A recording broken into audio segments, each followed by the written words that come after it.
Liberty is the most expensive commodity in the world today. We have it only because we are willing and able to pay the price for preserving it against communist aggression. One big symbol of our willingness is SHAPE headquarters outside Paris, France. The supreme headquarters of the Allied powers in Europe. It was dedicated by General Dwight D. Eisenhower on July the 30th, 1951. In all history, this is the first time that an Allied headquarters has been set up in peace, to preserve the peace and not to wage war. This headquarters has a motto. It sums up the purpose of the 14 nations that are committed to the fight for world freedom. Translated, it says, vigilance is the price of liberty. We are paying a large share of that price. Part of our share of vigilance is being borne by our women, future wives and mothers who today are willing to share the cost of the freedom they and their children will enjoy tomorrow. In every branch of the service, they are carrying on some of our highest traditions. Those traditions started when liberty was a brand new idea. In 1777, Molly Pitcher fought for freedom at the Battle of Monmouth. Her name appears in the records of the Continental Army. Between the states, errands of mercy brought other American women to the sides of other American fighting men. They were there because they were needed for the jobs that women could do best. It was almost 40 years later, in 1901, that the first regular women's service was organized. America's women were part of her strength. They had the right to a place in service beside our fighting men. They took that place in World War I. In step with tradition, they were very much in style with the spirited thinking of the times. The tall young man is Franklin Roosevelt, Assistant Secretary of the Navy. War was primarily a man's business, but liberty was everybody's business. If it was a woman's world too, it was also their world war. In those days, there were enough men to meet our military needs, but there were jobs and service for women who wanted them. Women shared in the victory and the honors that followed. To some of these women, General Pershing presented his thanks in person. Perhaps he realized that he was taking a picture of the future. It was a different kind of a world in 1940, when Secretary Stimson drew the first draft number, and we faced a different kind of war. This was a national emergency. No nation on earth could draft enough men to win a total war. American women were ready with the answer.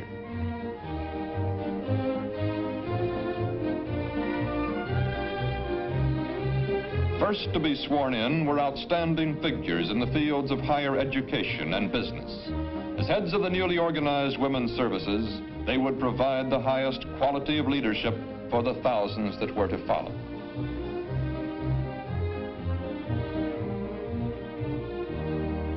And they did follow. American women from 20 to 50, volunteers for service with the Army, the Navy, Marine Corps, and Coast Guard. Pride and patriotism played a part in their decisions to enlist, but for many of them, there were deeper, more personal reasons.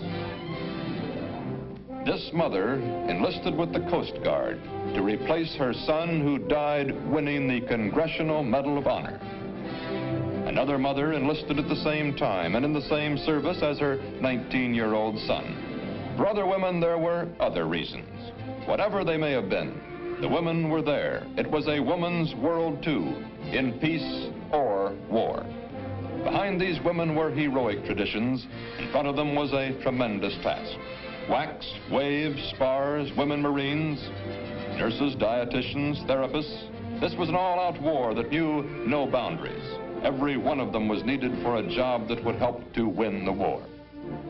No overnight miracle produced the women's services. It took more than a well-tailored uniform to change an American girl into an American servicewoman.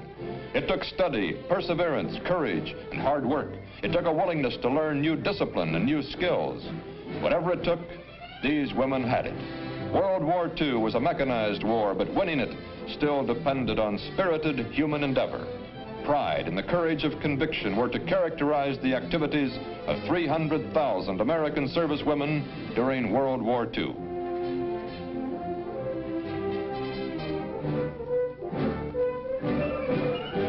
There were jobs to be done. These women had volunteered to do them.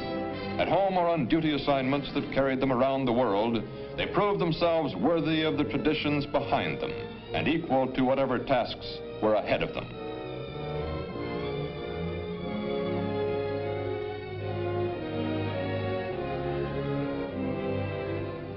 Wherever they landed, they took the situation well in hand. Many of them, like these nurses at Anzio, came in while the guns were still hot. All over the world, wherever they were needed or wherever regulations permitted them to be sent, American women were to write new, stirring chapters in the histories of each of the services. We were short of fighting men in World War II. We needed those men at the front for the jobs that only men could do. For the first time in history, we were running short of manpower until our women, by the thousands, began to come into the picture. It was a women's war, too, and as the need became acute, more and more of them came in to learn the skills which enabled them to take over more and more jobs. We needed women for the jobs that women can do as well as men, and we needed them for the jobs that women can do best.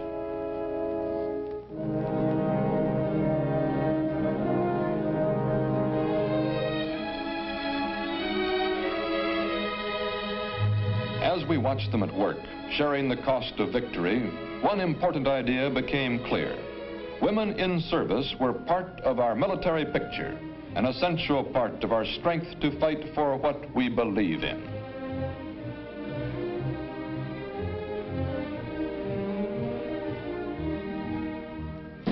For our women in service, worldwide recognition was added to the personal satisfaction of a tough job well done. This review by Winston Churchill was only one of the many marks of recognition for their outstanding contributions to Allied victory. From our own people came others, like this plaque presented to all the women of the Fifth Army. For other individuals, there were medals and citations for meritorious service above and beyond the call of duty. At home and abroad, the conduct of our service women was in keeping with our finest military traditions. One of the lessons of World War II was that women were indispensable to our military establishment in war or peace. After World War II, the Department of Defense under Secretary Forrestal brought all the services under unified command. When the Air Force was created, women in the Air Force took their places alongside the women of the Army, Navy, and Marines. Many of them were veterans whose wartime service was commemorated in the special postage stamp that President Truman first presented. American women had fought for freedom. They would fight to retain it. The women's services were up to date and here to stay. Today, in 14 countries and territories, American service women are on guard at the sides of our fighting men. Carefully selected for character and intelligence, they are there because we need them to fulfill our commitments to the cause of world peace. At home or overseas, we cannot pay our share of the cost of liberty with our manpower alone. Today, armed vigilance must back every truce in the war between freedom and slavery. When one of those truces was signed at Panmunjom, Korea, the promise of lasting peace was still a promise for the future. Military strength is still the only practical answer to the menace of communism. Our servicewomen are part of our military strength. Volunteers with pride in their own traditions, they are sharing in the vigilance of the free world. That vigilance is the price of liberty.